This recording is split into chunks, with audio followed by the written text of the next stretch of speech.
Why Magical Jill? Your voice seems to have dropped very deeply to that of a 30-year-old man. No, dear viewer, it's I, Jay, Jill's husband, here hosting another video. I am trying to help Jill with this channel a little bit more. She helps me a lot with my other channels, including Degenerate Plays, where we play games together in a podcast-style Let's Play channel, which we'll have in the description down below. But she's been dealing with a lot lately, from chronic illness to depression to starting new.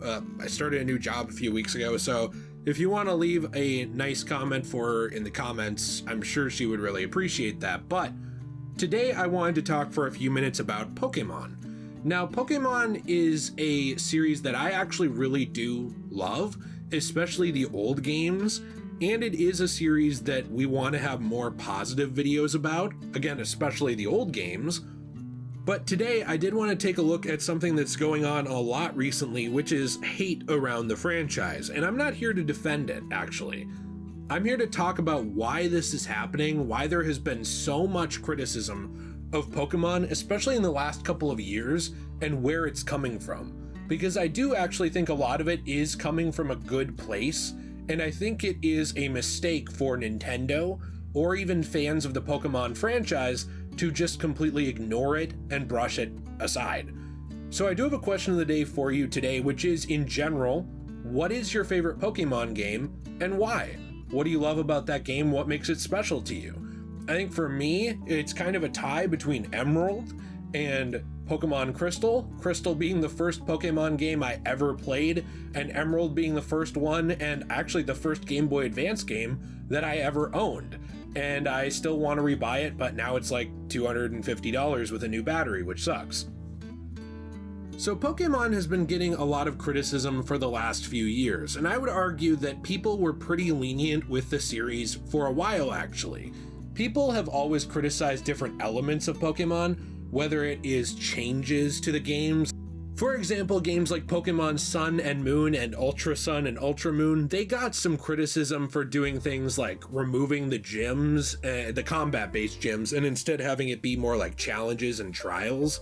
They got some criticism for that, but they also did get praise for trying something new, doing something entirely new.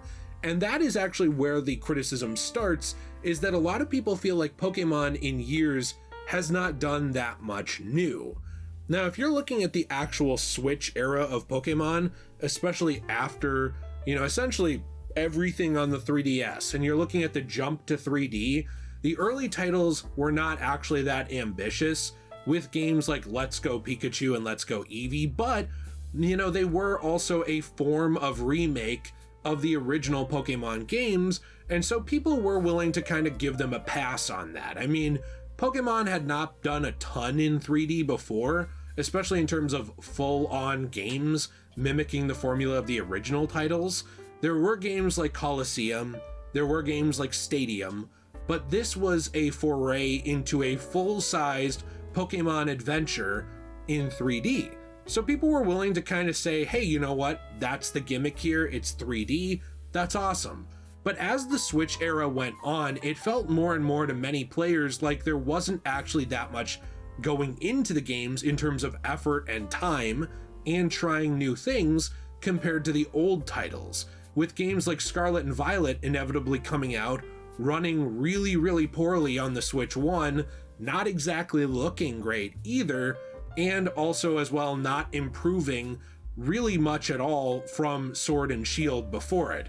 I mean, the real main things it improved was the Pokédex itself, actually having a better selection of characters and better NPCs, but for the most part, there wasn't a huge bump in quality from Sword and Shield to a game like Scarlet and Violet, which was pretty new actually for Pokemon. If you look back at what they were doing, it always felt like there was a bump in quality and a bump in effort of some kind between titles. They were always trying to make things bigger and better. The jump from Red, Blue, and Yellow to Gold, Silver, Crystal was pretty huge.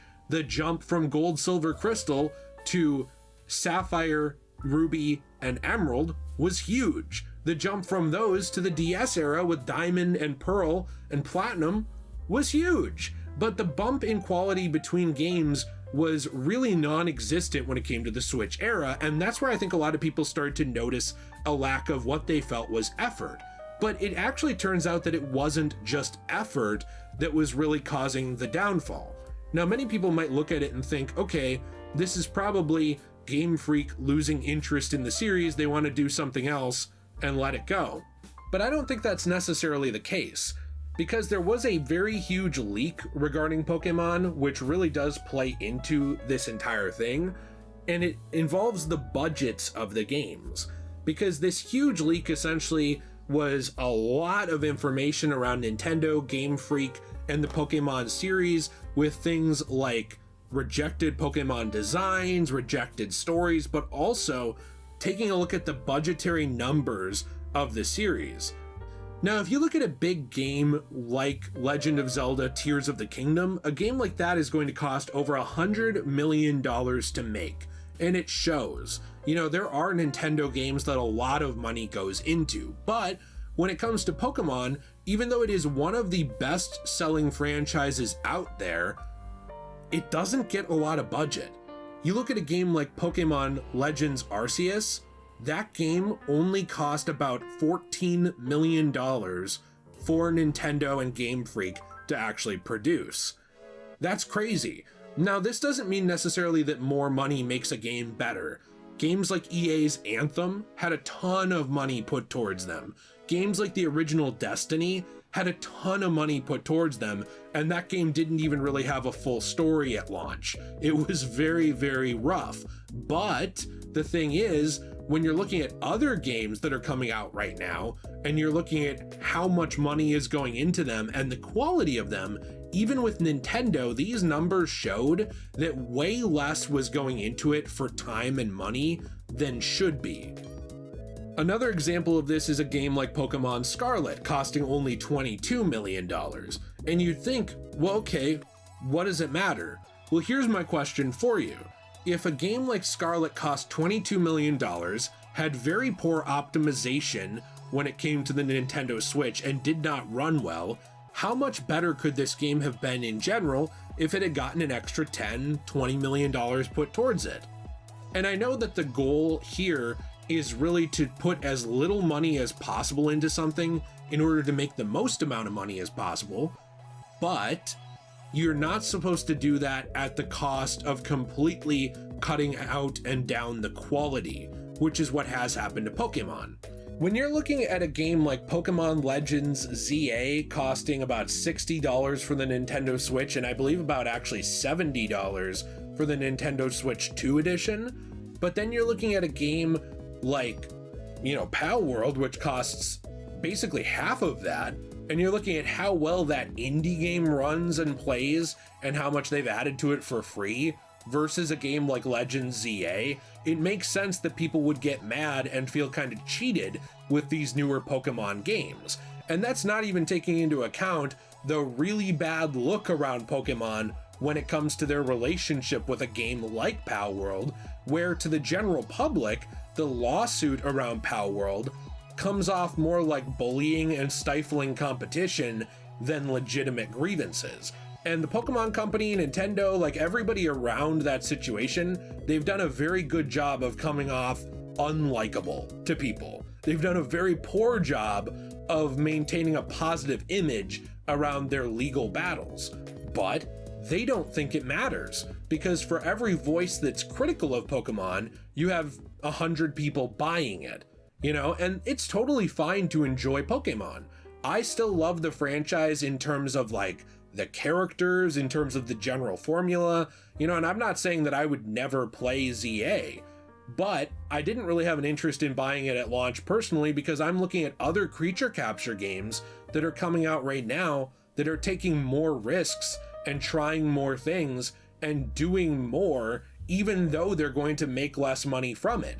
A game like Digimon Story Time Stranger, for example, which is newer. That game, if you even just take a brief look at it, it looks way, way, way higher quality than the new Pokemon. But we all know it's going to make less money, because Digimon unfortunately never caught on to the same level that Pokemon did. So they're able to make these choices without much financial repercussions. And when it comes to capitalism and, basically business, we know that if you can make bad choices and still make money, 99.9% of the time, companies and creators will continue to do that because they're not punished in any particular way for those choices and decisions. And I think that really is damaging the Pokemon brand as just from an outside view. Now, if you're a hardcore Pokemon fan or a hardcore Nintendo fan, I'm sure it doesn't do much for you. Nintendo has done a very good job, like a lot of fandoms, almost operating a bit like a cult, where people don't ask questions, don't criticize, and if they do, they're just a hater. They've done a very good job of kind of cultivating a fan base that will defend pretty much anything with the Nintendo stamp on it. And I say that as someone who likes a lot of Nintendo. I just don't like brainlessness. I don't like mindless consumerism. And unfortunately right now, Pokemon is kind of benefiting from a mindless consumerism that wasn't necessarily something they could do in the past. Now, when you look at a game like Digimon Story Time Stranger, that game reportedly took about 7 to 8 years to make because of the dev team being very passionate about it, and they had a limited budget because a game series like Digimon, unfortunately, like I said, never caught on to the extent of Pokemon, but they still were willing to take that time to make the game as good as possible. And you look back even to older generations of games, and games like Monster Rancher, which is Monster Farm in Japan, took a lot of risks and tried a lot of things that even back then Pokemon wasn't doing, even when it was trying to expand and do new things, and it still couldn't reach those heights in popularity of Pokemon. I think a lot of people who are not hardcore Pokemon fans feel like the series is cheating what it could be out of itself. Like, essentially it's not reaching its full potential. And I think a lot of people who are disenfranchised fans, who have been fans for a long time, they also look at the series and they remember the highs of the series. They remember when it was super high effort. They remember when it felt like it was a high budget game for the Game Boy Advance, based on what they were doing back then. And I think actually to some extent you can call it whatever you want. You can call it entitlement of the consumer or whatever, but I think a lot of people who had that emotional investment in Pokemon growing up, who are disenfranchised now, it almost hurts their feelings that they almost feel like Nintendo doesn't want them to care about the quality and just wants them to kind of be quiet and buy the game. That's not what it felt like that game series was in the past, and people are starting to notice it. Now, are they ever going to notice it to the extent that Pokemon is not massively profitable? Probably not. It does a great job of appealing to all ages. It does a great job of getting new kids involved in it every single time they release a game who don't have the standards of the past, who don't play retro games. And even Pokemon itself has done a pretty good job of not allowing you to play its retro games.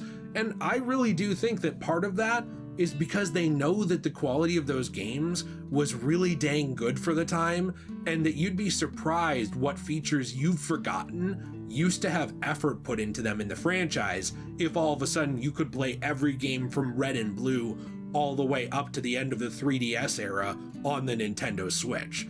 All of a sudden you'd have a ton of Pokemon content to choose from on modern hardware and far less incentive to put money towards the new stuff than you do right now when they limit what you can access. Now let me know what you think in the comments down below. I am not saying this in a way to try to patronize people, but I do feel like for some Pokemon fans, it's just not worth arguing with them.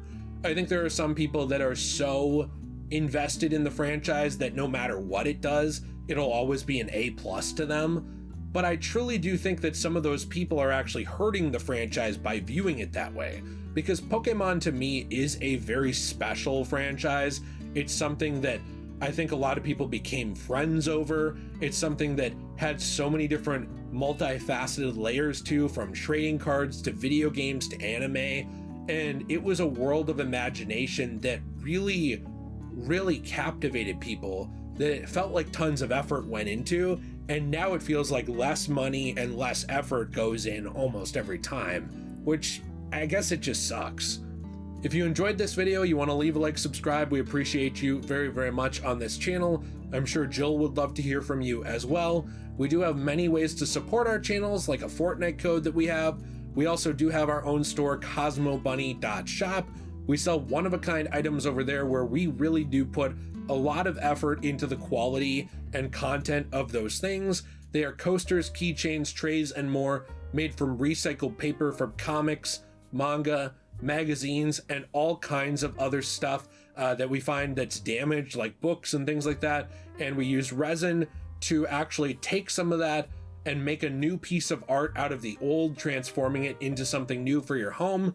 Now you can use the discount code SAILOR for 10% off your first purchase, but if you're watching this video before Halloween of 2025, I believe after that day is about when the sale ends, but up until then, we have a code which is MOON, M-O-O-N, for 20% off your first order over there, and we hope to see you there. Have a fantastic day, and we'll see you in the next one. Bye!